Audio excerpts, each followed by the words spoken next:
Alrighty, everyone. Hello.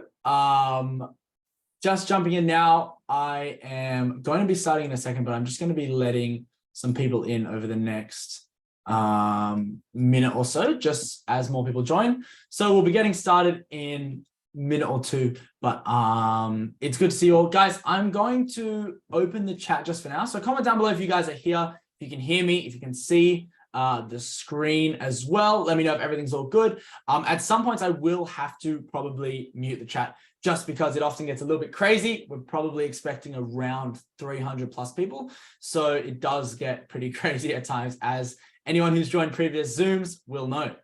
But for now, it is okay to leave that open. But if I do see any irrelevant comments, anything inappropriate, I will unfortunately be muting the chat for the rest of the lesson, okay? So just be mindful of that. Okay. So guys, how is everyone going today? Comment down below, guys. How is everyone going today? Today we are going to be looking at poetry. Who loves poetry? Comment down below. Does anyone love poetry? All right, I'm seeing some goods, some no's, some in the middle. Okay, good. We got a bit of a mixture, and that's always good because whether poetry is your favorite, whether it's your least favorite, there are still a lot of things you can learn about how to actually apply the questions and basically get it done. All right. So whether poetry, whether you love it, whether you hate it, there are still, plenty of things to learn from everything. So yes, for those asking, is the webinar suitable for grade 5 children? Yes, certainly it's suitable for pretty much, any OC selective student, because again, poetry remains pretty much the same throughout those kind of ideas, but there are some differences, but we're going to be learning some strategies that are compatible with everyone.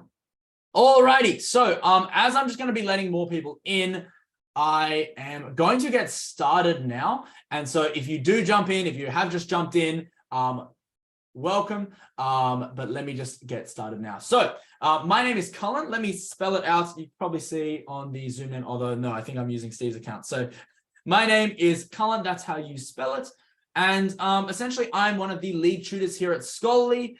I graduated with an ATAR of 99.95, and I've been using those skills that I've honed towards, performing well in high school into the selective and OC kind of realm, and how to perfect our skills there. Because believe it or not, a lot of the skills are going to translate between those. And so I basically dedicate my life to helping all of you guys perfect the selective and the OC. Alrighty, so what we are going to do today, as you guys can see, is poetry.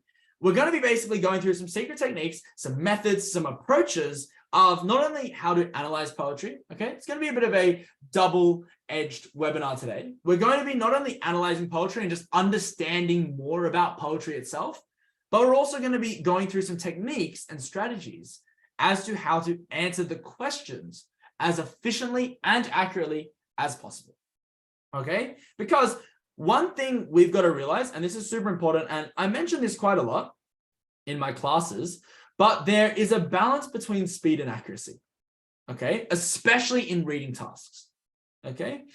It's a fine balance you need to find because, let's imagine that we're being 100% accurate, okay? Let's imagine we're spending, hours and hours going through every line, making sure we know every little bit of meaning out of every single line, okay? We can answer the questions really well. We could even, write an essay on every question, guaranteeing that it's the right thing, right? However, that is not going to really be doing too well for you on the speed side of this scales, okay? Because essentially, a part of human nature is the more accurate your brain decides to be, or the more accurate you approach a text with, the slower it will be. Similarly, if you rush through everything, skim through the poem, scan through it, quickly just try and use your intuition to go through questions, you'll find yourself really high on speed, on the speed side of the balance, but the accuracy side will be weighing you down a bit. Okay, so it's important to find a nice balance that will not only get you through the poetry questions in enough time to, have time to check, but also to be accurate enough to make sure you're not missing or skimming over anything. Okay, it's about the balance. All right, everyone comment down below the balance. The balance. All right, it's an important balance to realize between speed and accuracy. Okay, now For those of you who have maybe seen these poems, even seen these questions, the point of today is more a strategic lesson about the strategies to do. So we won't even be spending most of the lesson going through questions. We're going to be spending a lot of the lesson understanding how to dissect poetry, and then also how to answer questions, because I'm sure many of you guys have heard before, if I taught you to fish just today, you might eat tonight, right? But I'm trying to teach you guys to fish for a lifetime, okay? I think I messed that up. I was meant to say, if I gave you a fish tonight, you would eat tonight. But I'm trying to teach you guys how to fish and how to, get the poetry going every single time, all right? So let's have a look at this poem. Now, there is basically a 3-step approach that I recommend for doing poetry questions. Now, I want to see in the chat if anyone relates to this. Basically, a lot of students, what I find is they read through the poem, and because poems can often be symbolic, they might spend a while and they finally work out, okay, I finally understand this stanza. I've got all the, all the information. I've got the symbolism. Okay, boom, it's all done. And then they find out that there was actually no questions even asking about that stanza. Has that ever happened to anyone, guys? Comment down below if that's ever happened, where you've spent a bit of time on a certain section and then you didn't end up even needing to know about it. I'm saying some yes, some no, some sometimes. Well, it is something that happens to everyone every now and then, but there's a way to stop this, and that's with this 3-step approach, okay? First of all, you can read the questions first. I highly recommend reading the questions first because, right, this allows you to be able to have a brief idea as to what you need to know. Now, I'm not talking about read through, already start to try and answer them, that kind of thing. I'm just talking a glance. All right, in my classes, I say a quick glance. So instead of reading the question first, let's comment down below, quick glance at the questions, okay? Everyone comment down below a quick glance, right? All you need to be doing is distinguishing between a few different key types of questions. We're gonna have thematic and specific. Everyone comment this down below. Now, it seems potentially a little bit complicated, but the idea is very simple, okay? Specific questions are asking about something specific, right? Like this. What does this phrase mean? This specific phrase. What does this exact phrase mean? That is a specific question. A thematic question is looking more at the overall.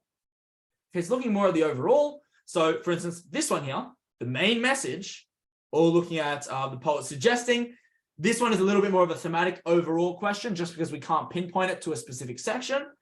Here, what would this one be? Question 4, guys. Specific or thematic? What do you guys think? Comment down below. Do you think question 4 would be specific or thematic? Good. It would be specific, right? Because, again, you've been given an exact phrase and you're asked, what does it symbolize? Okay. Now, same with question 5, an exact phrase. So you are told what it's emphasizing. And so this is another specific question. Now, the reason we are distinguishing between these, okay, is because our approach is going to differ depending on which type of question it is. So if we have a look through who is the audience, this is thematic or overall. How does the poet feel about something? This is when you're asking about the poet's actual emotions or the poet's actual feelings, that's an overall thing. The tone, again, an overall thing. And then these two are specific. We've been given 2 phrases to interpret. Now, that means we have 1, 2, 3, 4, about 5 specific questions and 5 thematic questions or overall questions. Now, with the specific questions, these are things that you should target on your read through the poem. Now, there are going to be a lot of, tutoring colleges, teachers who might say, in your test, make sure you read through the poem 3 times. Make sure you answer the questions, check them 5 times. What do you think is the problem with doing that, guys? What do you think is the problem with reading through the poem 3 times, making sure you read, make sure you check every question 5 times? Good, it's time wastage, right? We may be increasing our accuracy here, right? We may be increasing our actually lifting it up, but the speed is now weighing us down, okay? So now, guys, there is quite a lot of spamming going on in the chat, guys. So just make sure no spamming. Otherwise, I'm going to unfortunately have to stop the chat for now. But guys, no more irrelevant comments, okay? I want everyone to be keeping on topic so that we can all learn, all right? So essentially, the idea is you can't read through the poem 3, 4, 5 times, okay? You cannot do that. So Instead, you should maximize your efficiency. And in doing that, have a quick glance at the questions. Understand, okay, these are specific. The rest of thematic, I'll worry about those at the end. The specific ones, you want to have an idea as to what you're looking for. Now, sometimes they're going to be generous, all right, and they're going to say, what does line 12 refer to? Or what does line 4 symbolize? However, here they've just given you the quote. So you should kind of keep this in mind and basically be able to just, when you notice in the text, all right, like for instance, I noticed the black may be the clouds. I noticed the see it through. This does take a little bit of an extra moment and you may miss one or two. But the idea is basically just outlining. I saw this one at the end there. Okay. So having a quick glance at the questions, identifying the specific questions. Okay. Identifying specifics, because these are the things you want to dissect. Okay. Like I just said, now guys, there are a lot of spammers and people telling other people not to spam, and it's just going a little bit crazy. So I am going to stop the chat for now. Okay. Okay. But let me continue with what I was saying. The quick glance at the questions allows you to identify, okay, what is a specific. So again, we notice, okay, so what about keep yourself in fighting trim and eyes front, head high to the finish. So keep yourself in fighting trim is here. And basically, again, you don't need to kind of outline it all at the beginning and spend lots of time like this. I'm just doing this to show you and to teach you this. We'll kind of go through a bit of an illustration of what this would look like all put together, this strategy, in the next poem. But for this one, and then the other one was, I think this one, eyes front, head high to the finish. Basically, what I am saying is that you have a glance at the questions first in order to identify the specifics. These are the lines you want to actually dissect. Like a lot of people were relating with, sometimes you dissect some lines, you go, oh, that's an interesting metaphor. Let me work it out. Let me have a think about it. You then break it down, you spend some time, you work it out, and you won't even ask about it that whole time. So we're preventing that by basically narrowing down what we actually have to be specific about. Okay, so these 5 lines here are the specifics that we need to then dissect. The rest of them are thematic, meaning that you can just have an overall understanding of the poem, and that will help you to do those questions. Okay, overall understanding of the poem will enable that. Alrighty, so is everyone understanding this so far? Give me a thumbs up reaction, guys, or if you have your camera on, you can just give me a thumbs up. I believe I turned on the settings so that actually turns it into a thumbs up. But give me a thumbs up if that is all making sense, guys. Let me know. And yeah, so that's basically the first step. Okay, that's step number 1, is to read the questions first, and you can then kind of quickly basically categorize everything as either, you know, specific, thematic, and then the specifics are what you want to focus on. Otherwise, focus on an overall understanding of the poem. Okay, so now once you've done that, we can actually read through the poem. Now, what I am going to do is I am going to, just for this poem, have a little bit more of a kind of analytical approach, not kind of, you know, a speedy run through the poem, because in this case here, I want to make sure we are doing a bit of a balance of not only just, you know, just the exam strategies, but also helping to understand poems a bit more. Okay, so it's kind of like I said, and now if you're just jumping in now, guys, if you are just jumping in now, we're basically going through poetry. We're going through a few different steps. We are going through some strategies. But like I said, I want this lesson to basically be a kind of a dual approach of learning some exam strategies, which is what we're focused on so far. And then also learning, you know, some actual ideas about poetry that will help us understand poetry more. Anyway, first step, read the questions. Second step, actually just read the poem. Okay, you have to have that in somewhere, because if you don't read the poem, you're going to have a hard time doing the questions. And the third step is just going to be filling in the questions. Okay, so answering the questions. And so again, steps 2 and 3 are a little bit more uninteresting and uneventful, because these are basically the traditional way of solving it. But there are some nuances to that as well. But the key is actually to have a glance at the questions first and be able to then kind of pursue through this order. Alrighty, so let's get reading the poem now. So, when you're up against a trouble, meet it squarely, face to face. Lift your chin and set your shoulders, plant your feet and take a brace. When it's vain to try to dodge it, do the best that you can do. You may fail, but you may conquer. See it through. All right, so usually when I am reading a poem in a test situation, if I was to be doing this test, I would be basically reading maybe, 5 to 8 lines at a time. In this case, it's broken up into stanzas. So just read one stanza at a time, just so you can get a little bit of context together, and then mull it over. Then have a few moments to go, okay, do I understand that so far? Okay, perfect. Good. Let's move on.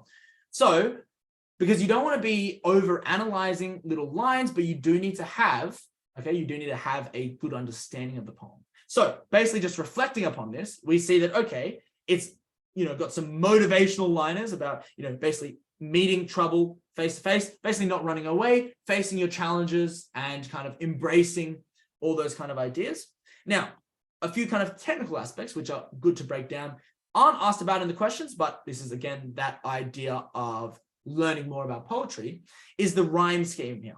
Now, sometimes you are asked about rhyme schemes, and give me a thumbs up, guys, if you're familiar with using, A, B, C, A, all those kind of lettering to talk about the rhyme schemes. Give me a thumbs down if you're not familiar with that, though, just so I can see how we are going.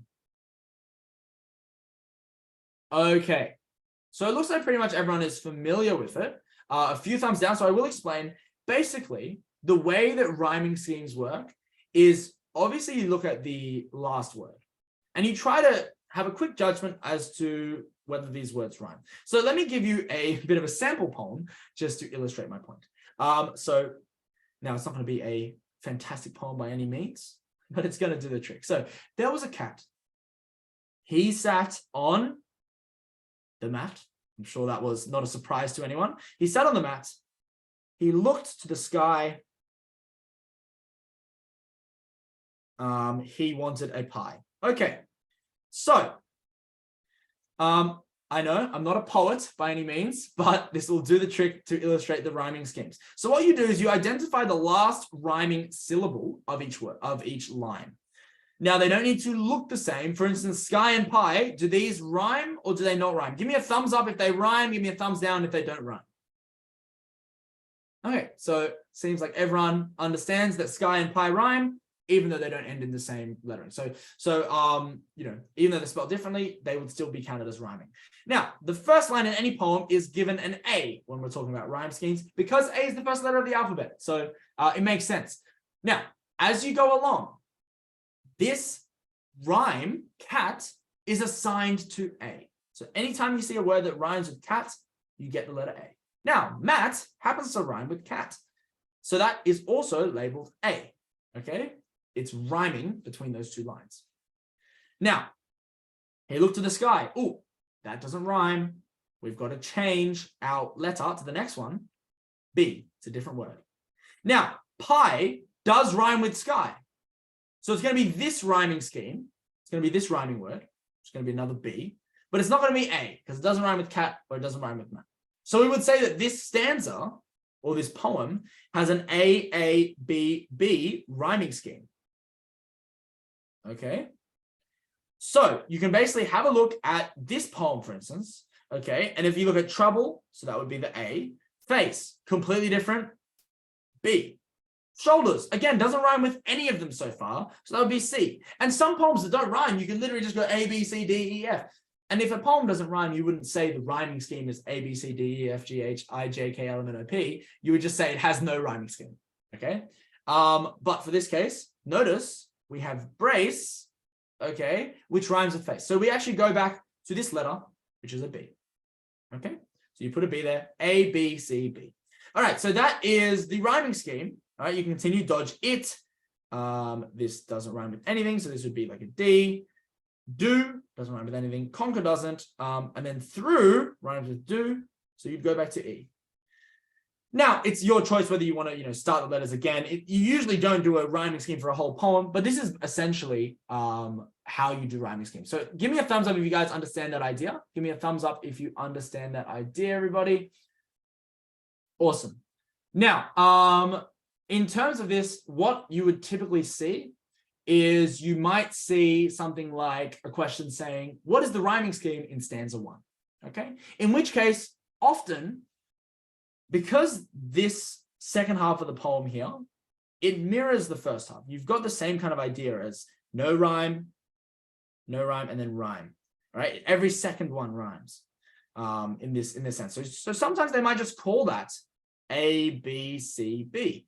There's no set way of doing it. Sometimes you just repeat and you kind of start afresh, every consecutive rhyming scheme. But I would see a question that involves this rhyming scheme being something like I just said, what is the rhyming scheme in stanza 1? And you might have something like, okay, so rhyming scheme, ... Okay. And so A might be A, B, C, B. B might be A, B, B, A. Okay, so you might be getting some options like this.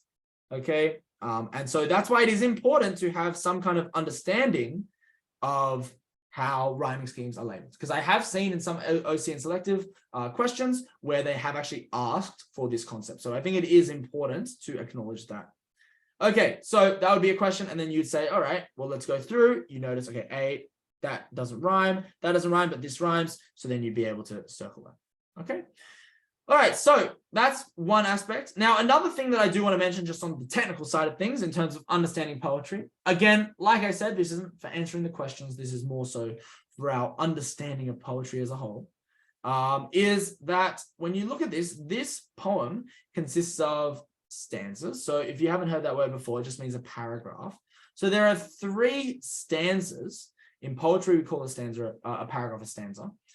And each stanza is divided into what we would call, in this case, these are called couplets. Okay, couplets. So couplets, all right, are basically when you have 2 lines at a time that kind of fit nicely together. Okay, and they kind of have different sets of 2-line combos that you can almost see as being like a nice little fridge magnet on your wall or something. So for instance, when you're up against a trouble, meet it squarely face to face. That is an isolated kind of, phrase. Okay? Lift your chin and set your shoulders, plant your feet and take a brace. Again, another isolated phrase. When it's vain to try and dodge it, and you can, etc. See how these are kind of flowing, all right? So this couplets helps what we call the rhythm. So you've got the rhyme, but you've also got the rhythm. The rhythm is how it feels, all right? The kind of feeling of, if you would imagine bouncing your head up and down. When you're up against a trouble, meet it squarely face to face, lift your chin and set your shoulder. If you kind of groove along with it, that would be the rhythm. And so couplets help the rhythm. You can kind of feel that they're going in these kind of sets of 2. When you're up against a trouble, meet it squarely face to face. Lift your chin and set your shoulders, plant your feet and take a brace. Can you guys see? Give me a thumbs up if you can see how it kind of feels like sets of 2 kind of paired together. It's not like an obvious kind of, paragraph ending between each 2 lines, but it is, something to keep note of. And again, it might say what is an aspect of the rhythm used in the poem, and you could answer couplets. So that's another thing that I wanted to point out there. Alrighty. So that is everything I wanted to go through in terms of the technical aspects. Let's actually get through the poem now. So this was one of the things we highlighted as being the specific question. So I'm going to change our highlight so that we don't have the same highlight when I'm running through it. But basically, we've highlighted this line, see it through, because it is asked about in the questions. And again, I don't want you guys to spend too long reading the questions beforehand. It will end up wasting your time overall, and it probably will make it slower than just doing it normally. So you just need to understand that you need to understand this line. See it through. So far, this just seems to be kind of like a catchphrase. We see the title of the poem recurs, and if you have a quick glance further on, you can see it comes back again and again. See it through and see it through.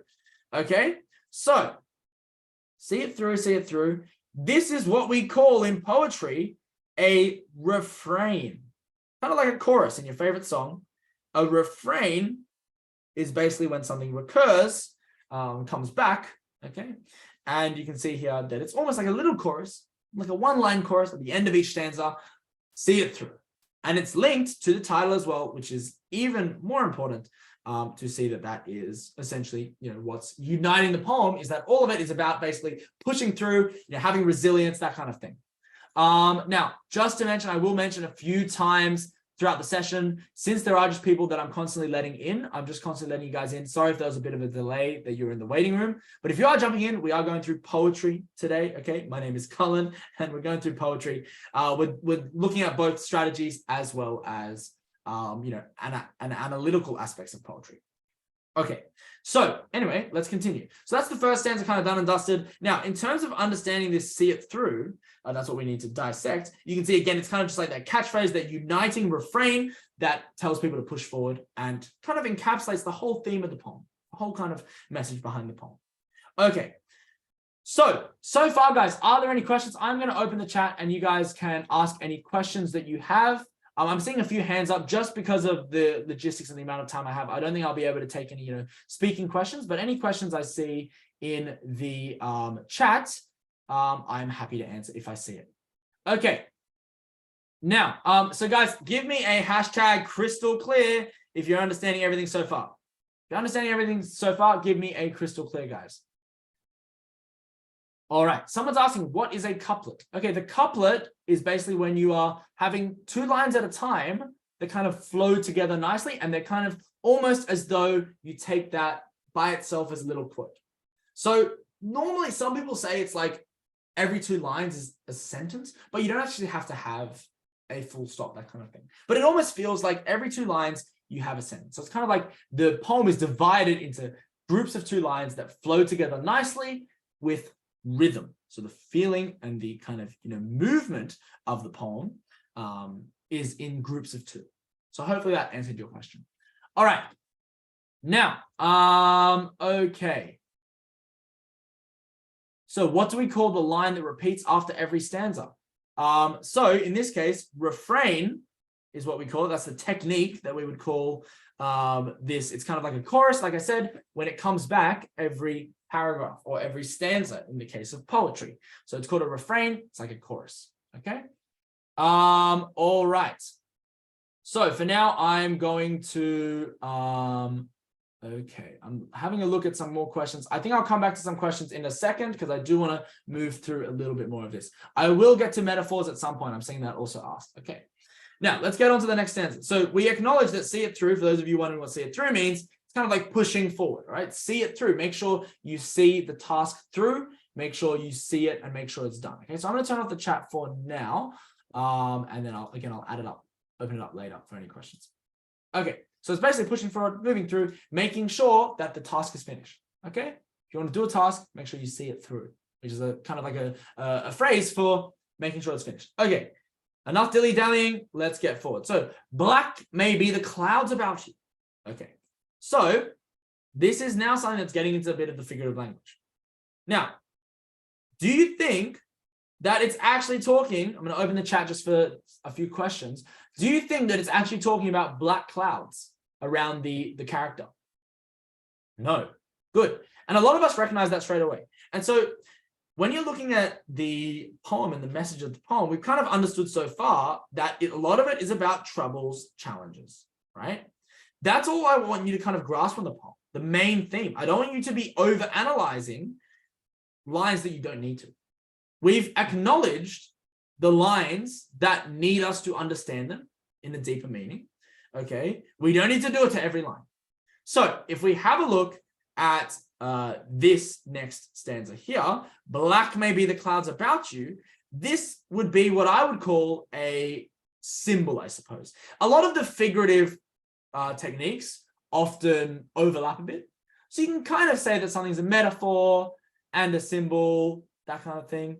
But in this case, I would call this, probably call it both, but I would say this is more so a symbol, because when something directly represents something else, okay, you can see that that will symbolize it. All right, so the black clouds, all right, would symbolize what, guys? Comment down below, what do you think black clouds symbolize? Right, and I'm seeing a lot of spamming down below. So guys, I'm gonna have to turn off the chat if you guys are gonna spam and comment irrelevant things. Okay, so unfortunately, I am gonna kick out anyone who is spamming. So I'm just gonna go through the chat while I talk and make sure anyone who is spamming is being kicked out. Okay, so the symbol, as I saw a lot of you guys commented, black clouds about you symbols those troubles, those challenges, right? The difficult aspects of our everyday lives, okay? So recognizing symbols in poetry, okay, is about knowing, all right, that, okay, we're not talking about real clouds here. Notice when something is obviously not talking about the actual literal interpretation. When that is the case, and if it's highlighted as a specific question, then we can try and dissect it. Remember, don't try and dissect too much into, lines that you don't need to know, only enough to understand. Okay, so black may be the clouds about you. If we look at the context of the next few lines, and your future may seem grim, but don't let your nerve desert you. Just analyzing a few more techniques here for you guys to have some more kind of techniques in your tool belt. All right, your nerve deserting you. Okay, this is an example of, can anyone, I'll open up the chat for one more second, and if I see any more spamming again, I'll just kick anyone out there. Okay, now, what technique would this be here? Your nerve deserting you guys. Comment down below. Comment down below. What technique will we have here?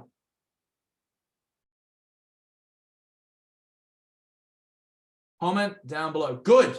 I'm seeing a lot of personification being mentioned. Okay, good. So I'll turn the chat off again. Now, yes, this is going to be personification. Personification, for those of you who don't completely understand what it is, it's basically when you take something that's not alive, an inanimate object, okay, and make it alive. So your nerve, or your kind of, your confidence, I suppose, don't let it desert you. As if personifying it, making it alive, as if your confidence, your ability to kind of, resist this fear is just going to leave, get up and leave your body. So it's kind of interpreting it as that, okay? So that's personification there. It helps in the poem to try and, basically make it a bit more, vivid and engaging. So that's the purpose in a poem if we're talking analytical purposes. But again, okay, so keep yourself in fighting trim, continuing on. Again, what does this mean? Can anyone comment down below? What do you guys think keep yourself in fighting trim means? This is a line that we should be analyzing because, again, we circled it as part of the specific questions. Can anyone give me, what do you guys think is the interpretation here? Keep yourself in fighting trim. What do you think? Comment down below what you think that one means.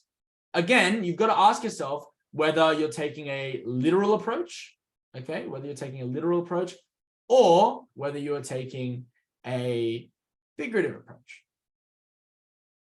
Okay, so remember, this is why it's important to have a general understanding of the poem, okay, and the themes that are being conveyed. So I'm just going to turn off the chat for now, because keep yourself in fighting trim does not mean to, as you may think, keep yourself in physical shape, make sure you're exercising every day. All right. It's basically ensuring that you have your kind of, you're mentally strong. Okay. So you can see here how you have to use the context to understand lines. Remember, I'm only really doing this because this line has a specific question associated with it. So hopefully as we're going through, you can kind of see the benefit of looking at the questions first.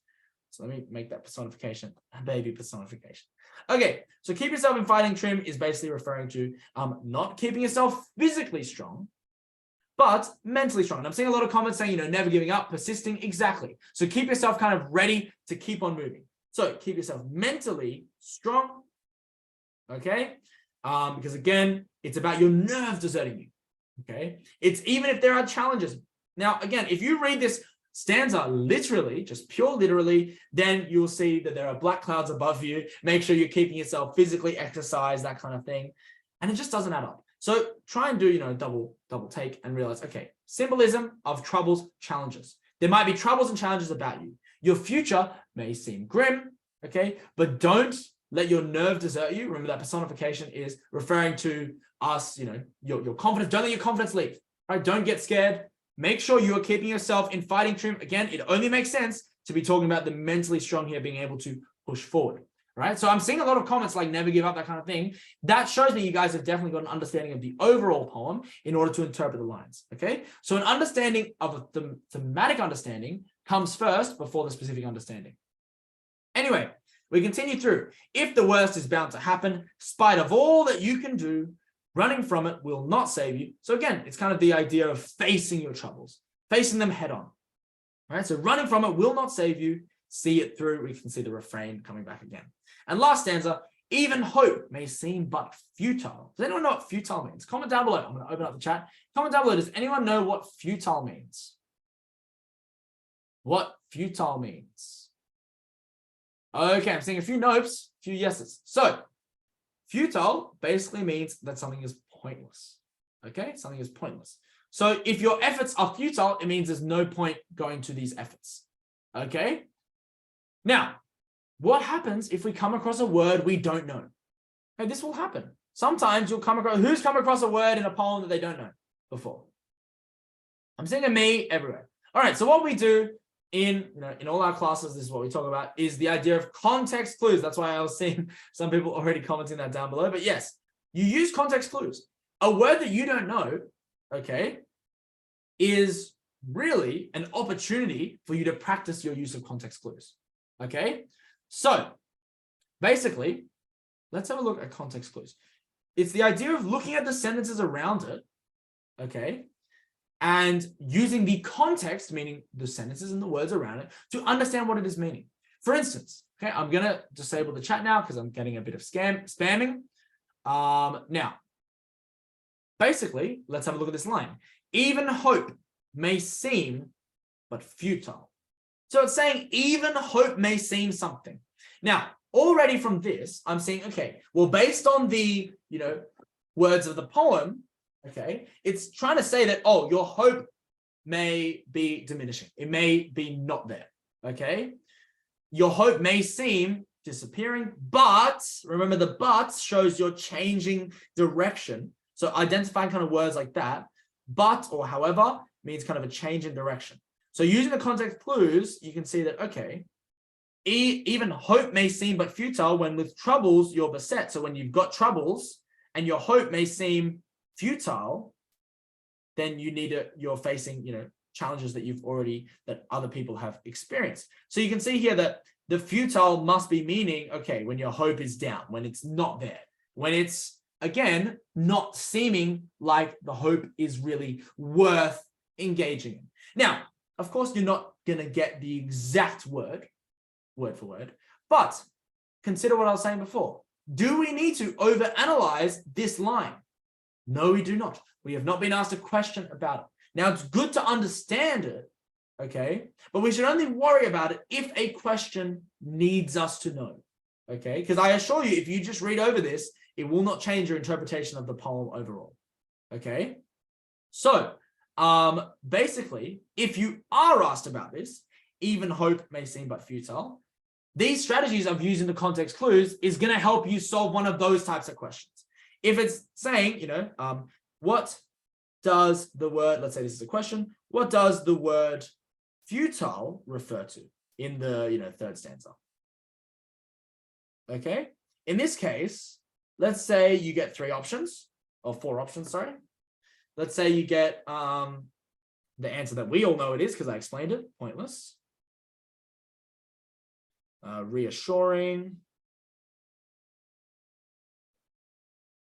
impossible,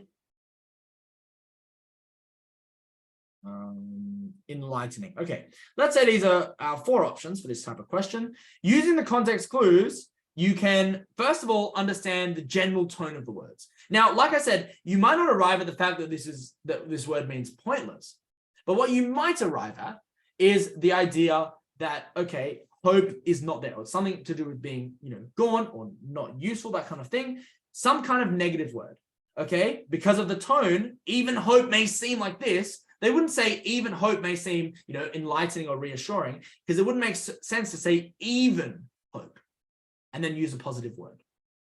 So basically, using context clues, the best idea you can get is whether a word is a negative or positive connotation. You can see from the phrasing, it's a negative connotation.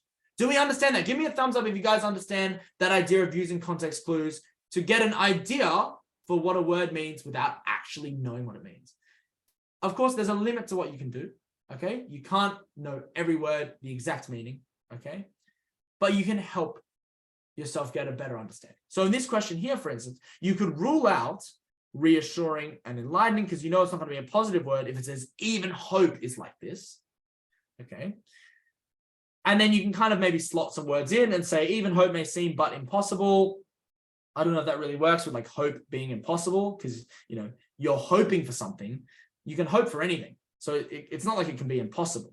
So it's maybe more to do with whether the hope will come true, like pointless. So using a combination of strategies there to get your answer in the end. Okay, so that's context clues. Again, you're not going to have a perfect interpretation every time. It's not meant to be something that you're able to instantly get the answer for, but it's a strategy that you can use when in a bit of a pickle to help you. Okay, so even hope may seem but futile. When with troubles you're beset, but remember you are facing just what other men have met. So it's not literally referring to men. Again, you need to realize in a lot of these poems, they're going to do anything but use the literal interpretation of all of these ideas. So by saying just what other men have met, it means essentially that other people have experienced this. A lot of older poems say, you know, mankind or men, that kind of thing, as a reference to all of humanity. Okay, it's not really done so much nowadays, but it's something that you need to realize when you're dealing with a potentially older poem. So this is that, you know, others have experienced this. Okay, so that's dissecting that line. And again, this is, if we're actually running through the poem, this is the kind of extent of the dissecting that I would expect you to do for this line. Obviously not for working out words you don't know, that you don't need to know about. Now let's continue. You may fail, but fall still fighting. Don't give up, whatever you do. Eyes front, head high to the finish. Okay, again, not necessarily a literal idea. It's more of the symbolizing of, you know, keeping yourself confident and strong and making sure you actually, you know, push through. Okay, so again, the symbol of keeping your eyes, you know, up front and your head high, this symbolizing your idea of, you know, having the, you know, being proud, not giving up, that kind of thing. Okay, so your feelings of pride, not giving up, pushing forward, and seeing it through us, I guess. Okay, so we've analyzed basically all the poem. Again, a lot of this time was spent with the intention of kind of, you know, giving you guys some more techniques to do with poems as a whole. But now let's actually get back into the exam strategy mode. Okay, but before we go into answering the questions, I want to see if anyone has any questions themselves. Otherwise, let me know if you guys are crystal clear. Okay, so give me a hashtag crystal clear. Otherwise, feel free to ask a question. And I'll see if I see any of those as they go through. Okay. All right, I'm seeing pretty much crystal clear. Okay, guys, please, no spamming, okay, please. Now, in the even hope seems but futile, doesn't but make it opposite? That's a great question. Okay, so I'm going to turn off the comments now because there's a bit of spamming, and someone's asked, what does personification mean? So I'll answer those two questions that people have, but I'll turn off the chat because people are just spamming. So unfortunately, ruin it for everyone. Okay, so great question. Even hope may seem but futile. This is the kind of idea of like, it's like anything but futile. So it's the idea of kind of being like, but futile. It's hard to explain. In this context, it's kind of saying like, it's reaching that extent of being pointless. Okay, even hope may seem, but simply pointless. So, you know, even hope can be a struggle, can be not worth it, to the extent, the most extreme being it being pointless. I guess that's kind of what it means in this context, but it is a bit of a tricky one. So I do understand in this particular poem why that might be a bit of a, you know, something to throw off. I think it's more of an old English construction, the way they use that.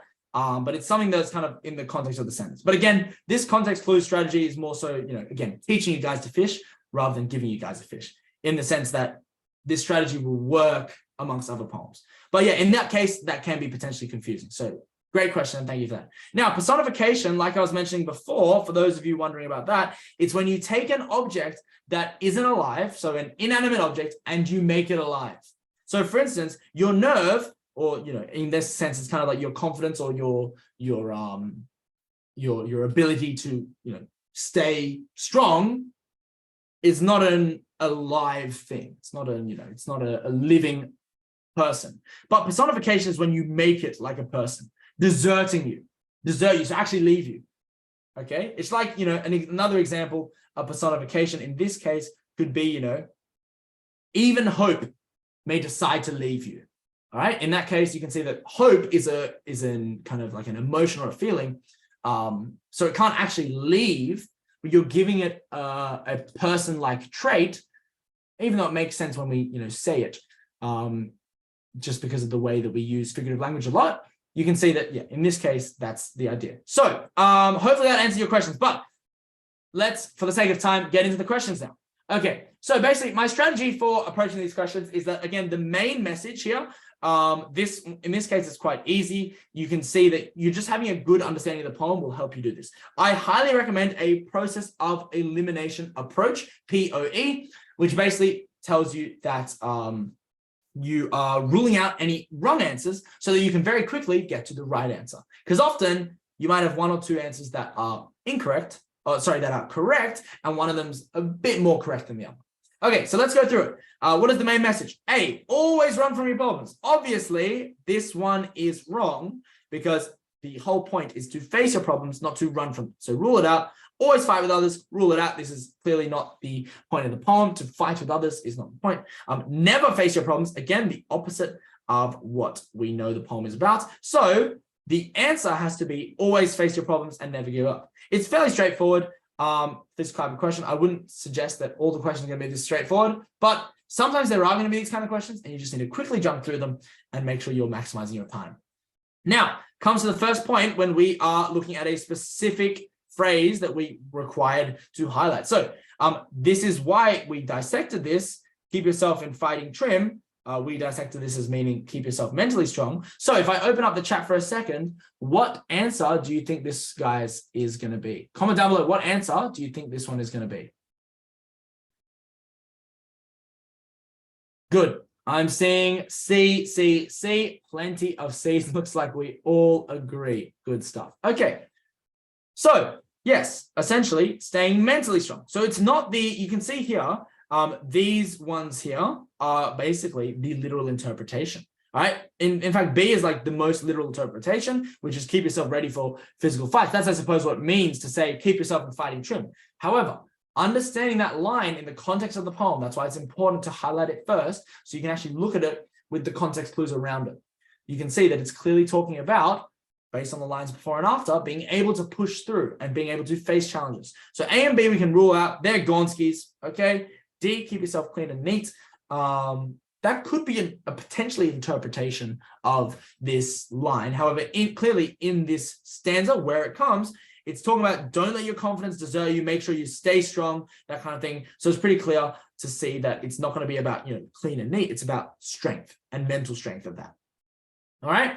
So guys, comment down below or give me a thumbs up, if that is clear, if you understand those first two questions and how we pretty quickly came to that answer there. Give me a thumbs up. All right. Awesome. Good stuff, everybody. Okay, so question 3. How does the poet suggest, this is an overall question now, how does the poet suggest we should handle troubles? Okay, again, you can rule out the ones that are very clearly not going to be the case. Okay, so for instance, by running away from them, we know that's not the case. Ignoring them, we know that's not the case. Again, by crying about them, we also know that's not the case. So this one, just by process of elimination, I didn't even have to read the longest one. We can see by facing them squarely and doing our best to overcome them. Again, another pretty simple question, which shouldn't really be bothering many of us, but it is a nice one to gain time on. Okay, so that's kind of another aspect is easier questions. Don't overthink them. Use them to gain time. Use them to gain some speed to put into the next ones. Okay. Now, we're looking at the black may be the clouds about you symbolize. Okay, I want you guys to comment down below what you guys think this answer is. I'm going to open the chat. What do you guys think the answer is? Comment down below.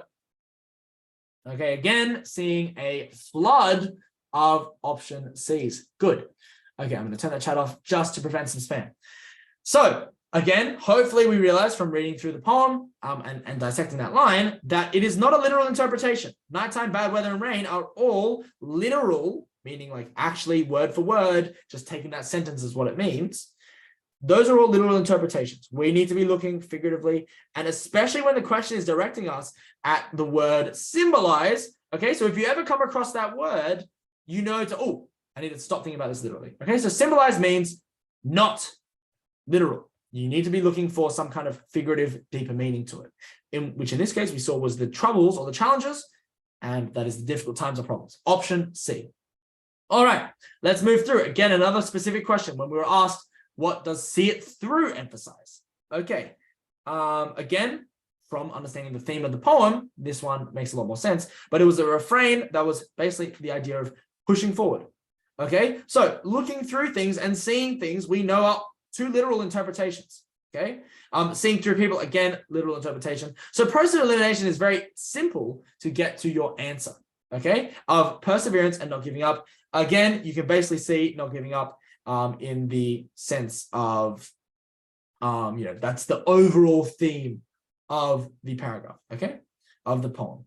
So, question 6, who is the audience for this poem?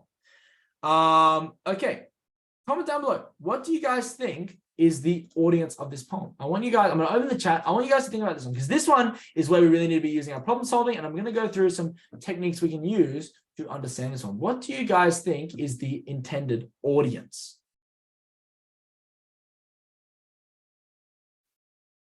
Okay. I'm seeing a lot of C's. Okay, good. I only see C's. I was trying to scroll through for any other answers, but I see the option C coming through very nicely. Okay, so I'm going to turn off the chat now. Yes, okay. So essentially, I wasn't sure whether you guys would find this one super easy or not, but what you should pretty much be looking at, okay, when you come into these kind of questions, is things that are too restrictive, okay? So answers that are too restrictive, that exclude, okay, or that are narrowing down to people that wouldn't really necessarily need the help. So for instance, narrowing down simply children or adults doesn't really determine, right, who would actually be, this poem would be dedicated for. Instead, the more thematic approach that all of you guys understood was that anyone facing challenges or difficulties are the people that this is directed towards, okay, directed towards, okay? And so in that case, you can see that, again, coming back to the poem, all of this, it's not using too tricky language, so you can't, rule out the children there and that kind of thing. Essentially, when you come to this kind of audience, you should be thinking more about the content than about the, the actual style, okay? Because often, unless it's a very extreme example of the style, where, you have very, very dumbed down, metaphors and nursery rhymes type of things, that would potentially be for children. But often the word only is kind of restricting people. Yeah. Okay, it's restricting groups. So these are too restrictive, so we can rule those out instantly. Again, a lot of the time you're going to come across questions, and I'm sure some of you guys came across this, is the idea of a question where you're pretty sure that C is right, but you want to make sure. So a lot of these strategies are kind of helping you gain that confidence, okay? Gain that confidence to be able to instantly know, okay, C is the answer, and I'm not looking at any other answers. So the poet himself, obviously you will not write a poem only for yourself if you're going to publish it. So that one we can also rule out. Alrighty, so guys, let me know if that is a thumbs up, if we're all clear about all of these questions so far. Comment down below if we're all clear, thumbs up. Okay, awesome. Now, let's continue. There are 4 more, okay? Now, basically this session, I think it's almost gone for about an hour, so I will be finishing it up shortly. I did have another poem in case we were, going through it a bit quicker, but I kind of wanted to take the time to more so explain how to analyze poems rather than kind of, going through and speed running through. Because again, if you want to speed run through, that's another kind of aspect that that can be, learnt, but it's not all of it. Okay, so how does the poet feel about failure? Again, we can see through these options. We know that it's not something that you should either be ashamed of or avoid. Remember, it's the idea of even when you have troubles, even when you have failure, you should be persevering. So again, this is kind of the idea of important to keep fighting. Okay, so whenever you see these kind of keywords, okay, look for keywords that just line up with the message of the poem. You'll find this one a lot of these questions fairly simple, because a lot of the answers are simply answering the question, but also just having those buzzwords, those keywords as to what the actual poem is about. Important to keep fighting. You know that's going to be what the poem is about. And then, of course, it not being mentioned is, not really a good answer, because it does mention the idea of, you may fail, you may fall. Okay, you may fail here. You can see that. Okay. Now, what is the tone of the poem? Okay. What do you guys think about this one? Comment down below. This is another one that you need a little bit more problem solving for when you ask about the tone or the audience, that kind of thing. You need to have actually had a good understanding of the poem. Now, of course, everyone's getting the answer because we actually went and analyzed the poem quite a bit. So everyone's saying C again, which is great to see that everyone's on top of things like this. Okay, good. So yes, the answer is going to be inspirational and motivating. Again, a process of elimination approach is the best. Ruling out sad and angry, because it's not doing that. It is, trying to encourage. You can definitely see it's encouraging. And then happy is a little bit too limited here. Happy doesn't encapsulate the idea that it's not really a happy and joyful, exciting poem. It's more so one that's kind of, giving direct encouragement, which would come more under the inspirational and motivating side of things. So that is option C. Now, last two, we got specific ones. So eyes front, head high to the finish. Like we said, some of these are very literal. Okay, be tall and see far, we know is not going to be an answer here. Be attentive and alert at all times. Again, bit of a more literal interpretation. Although it's not really what this is, even taking it figuratively. Head high is kind of keeping your pride up, right? Keeping your head high, keeping your eyes forward, set on your goals. Okay. So stay proud and unyielding to the end sounds really good. Notice I don't circle things until I've made sure I've at least read each answer. Because again, English, one of the criminal parts of English is that a lot of the answers are going to be very similar. So D, look straight and hold your head up high at the finish line. Again, bit of a kind of literal interpretation here. And remember, whenever you see something like, look at the phrasing of the question. How can the phrase be interpreted? This is the same kind of idea as saying, what does it symbolize? Okay. If it's asking how can it be interpreted, it's not just asking you, okay, what does each of these words mean when you combine them together in a sentence? No, it's not asking you that. It's asking you for the interpretation. And so in this case, we can see that the interpretation would be B, saying proud and unyielding would be the answer there. Now, question 10. How does the poet encourage the reader in the line, just what other men have meant? Like we established in the specific questions when we went through, we can see that it's others have faced similar challenges. So that looks good, but then clearly men are superior to women would not be the answer here. Okay, they've specified men, but like I said, seeing that there are, a bit more of an olden style of wording things that it's a bit outdated, you don't really say that anymore, but it's still, you still got to interpret it as in the context of the poem. You can't just change their poem because it's a bit outdated. So you've got to understand that that's not what it was referring to. Now, by saying that people should compete with others, this is clearly against the kind of, moral kind of message of the poem. So you can rule that one out. And D says by saying that other people's problems are worse, again, against the kind of fibers of the poem. You can see that the poem is about everyone kind of uniting and pushing forward. So the answer there is going to be A. As I think these questions, after you really dissect the poem and spend a bit of time with the poem, they're all pretty straightforward, I'd say, as far as OC and selective can go. But guys, give me a thumbs up if that's making sense. What I will do, because we have taken quite a bit of time here, we have really dissected this. I will open the chat for any other questions. But yeah, that's basically going to be the extent. Let me just summarize what we've done just to make sure all of you guys are on top of this. We basically looked through how to analyze poems, the strategy we use to approach it. Okay, so basically whether things rhyme, right? Some technical aspects like rhyming, some rhythm, that kind of thing. And then looking at some techniques as well, some symbols, some personification, which is a type of metaphor. Also, the exam strategy approach as to how to actually approach the question as well. Now, just before we leave, guys, I must mention, just before we all leave, guys, I must mention that if you do like these strategies and if you kind of enjoy this process of being able to analyze poems and kind of get ahead, we do have some spaces left in our booster program. So I will just show you guys, just so you know, again, if you're not interested, no problem. Feel free to have a great night and you can leave now. But if you are interested, just so you guys do know, this is what we are offering. Again, we've got a few more spots left. It's a reading booster, and we've also got a year 5 reading writing booster. It's basically just like a daily process. In the holidays, it's daily. I think it's 2 hours, and you can basically. We just covered poetry today, but there's so much more strategies to learn. So many more strategies to learn for other types of texts as well. And really, we focus more on analytical approach to poetry, not so much on the full-on exam strategy like. So if you do want to kind of see how to actually approach the poem in the room and like a run through of like what you should do step by step, then that would be, an option for you guys. So just showing you guys that we do have a few more spots if you are interested. But if not, hopefully you guys got something out of the session. So comment down below, guys. How did everyone find the session? If you found it lit, comment down below if that was lit. And I will be seeing some of you guys shortly. So thank you, everyone, and have a lovely evening. Bye-bye for now.